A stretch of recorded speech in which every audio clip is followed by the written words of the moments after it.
Meu nome é Marcela, sou mãe de 4 filhos.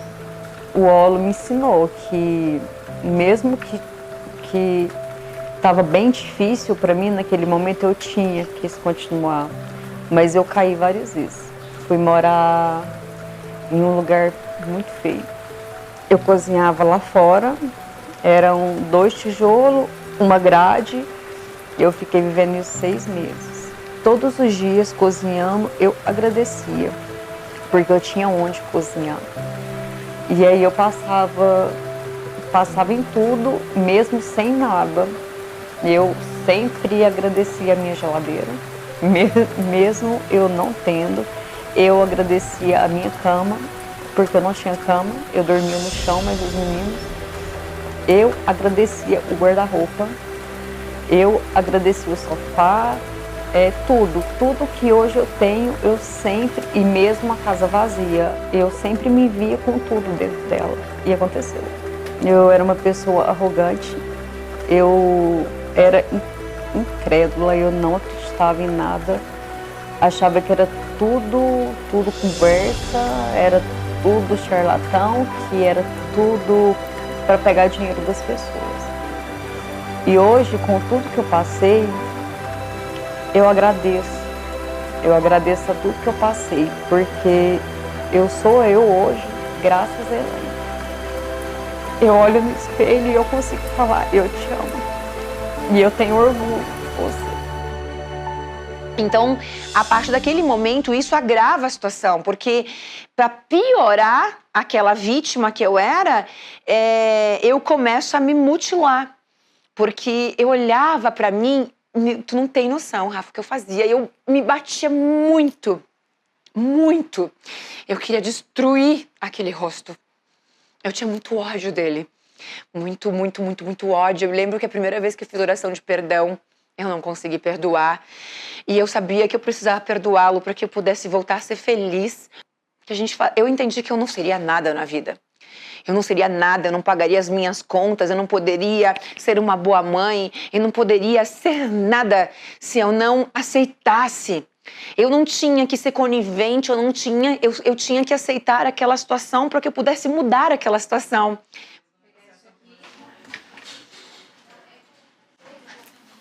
Bom, quando ela passou por esse período complicado na vida dela, eu era bem criancinha. E os meus irmãos eram bem pequenininhos. E mesmo ela tentando me esconder que ela tava mal financeiramente, emocionalmente, dava pra perceber, porque a gente percebe, tipo, acho que até na frequência mesmo, que a pessoa tá triste, mesmo tentando botar um sorriso no rosto. E eu sempre tentei dar pros meus irmãos, brincar com eles, dar amor, dar carinho, pra ela não se sentir mal, sabe? Então eu sempre procurei dar bastante atenção pra eles na proporção que eu podia, buscar na escola, ir nas apresentações quando ela não podia ir. Tanto que tem muitas lembranças que eu lembro que, assim, tem um período da minha vida que eu passei muitos anos novos com a minha mãe, na praia, pulando ondinhas. Aí tem algum período, assim, que eu não tenho mais a visão dela comigo, tipo, nos anos novos. Eu não trabalhava, eu não tinha condições psicológicas, emocionais, físicas, mentais, eu não tinha, eu só chorava, tava tudo destruído. E aí eu começo a estudar muito para poder sair dessa situação, porque eu não tinha condições de me tratar, tomar remédio, tampouco ir na psicóloga. E eu começo então a estudar, não por mim ou pela minha vaidade, mas para que eu pudesse curar o meu filho. O Arthur, ele já nasceu, por isso o meu sentimento de culpa, ele já nasceu com alguns probleminhas de saúde, ele já fez uma cirurgia, o canalzinho do cocô dele ele não existia, então teve que ser feito via cirurgia, já logo que ele, nos primeiros dias de vida, as primeiras evacuações a gente percebeu que não existia, ia para um outro lado. Então já nasceu com uma série de coisas, né? E o principal detalhe do Arthur foi, ele nasceu com hipertonia.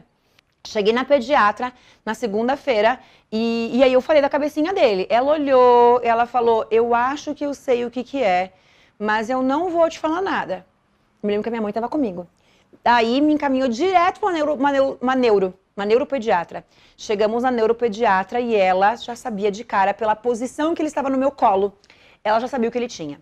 Então, com 20 dias... e meu filho até 20 dias de vida, ele não dormiu. Ele chorou 24 horas. Aí foi quando eu fui na neuro. Então, com 20 dias eu fui na neuro, ele passou a tomar diazepam faixa preta para dormir um bebezinho de 20 dias. E veio, né, ele ia iniciar uma série de exames, mas ela falou dessa hipertonia. Eu lembro que a minha mãe, na época, estava comigo e ela falou bem assim para ela: doutora, eu não sei o que é essa tal de... nem soube falar, mas eu quero com que você me diga uma coisa. O meu neto, numa linguagem, a minha linguagem, minha mãe falou para ela, vai ficar uma cadeira de rodas?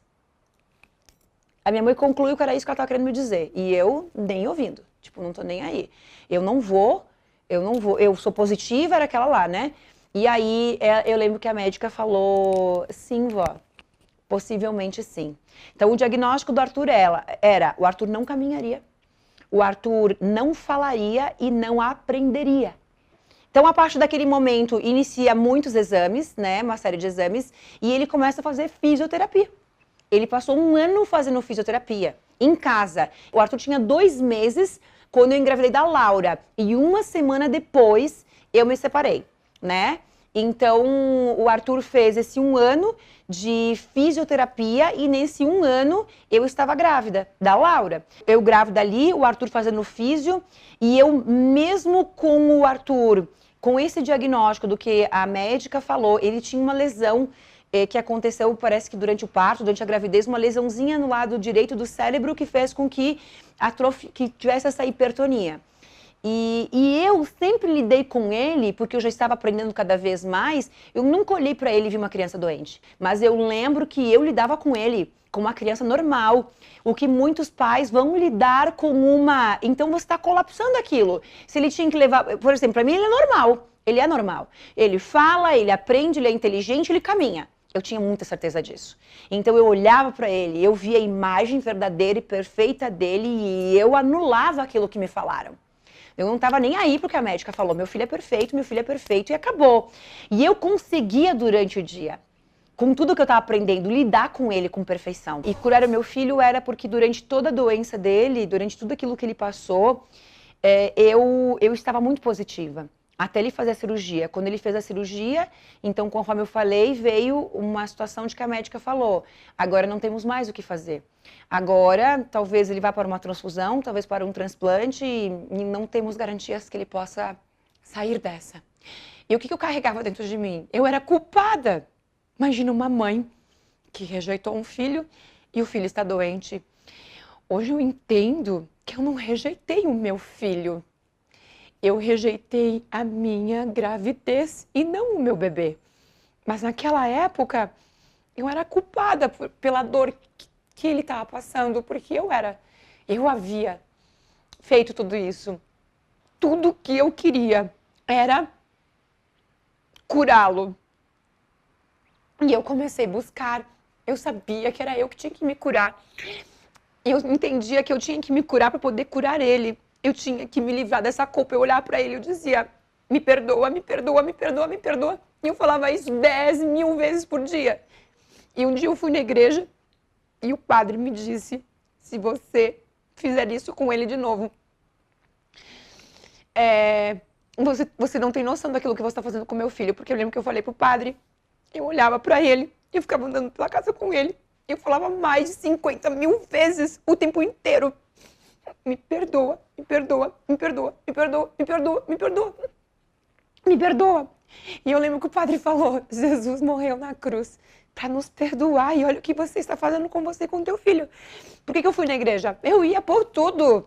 Se me falassem, olha, tem um centro de não sei das quantas, tem um benzedor, tem um pai de santo, tem uma igreja, eu ia com meu filho no colo por tudo.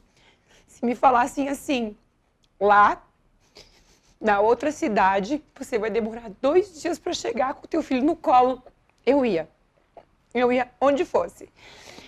O padre falou assim, olha pro teu filho. Não foi ele que você rejeitou. Você rejeitou aquela situação. E eu pensei, meu Deus, é verdade.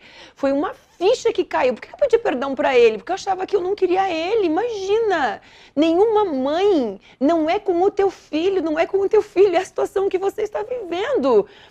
Mas as coisas, as pessoas me faziam acreditar que era com o meu bebê. E não era com o meu bebê. Meu Deus, uma mãe ama seu filho. Todas as mães. Todo mundo, a mãe deu a criança. Ela não daria a criança se ela tivesse em outras circunstâncias. Todo mundo opera no seu melhor. O melhor que aquela mãe entende que ela poderia fazer pela vida desse filho é ter dado ele, entregado ele. Não é porque ela é do mal. Pelo contrário, ela é tão do bem que a maneira com que ela tinha, a consciência que ela tinha, a única coisa que ela sabia fazer é fazer aquilo.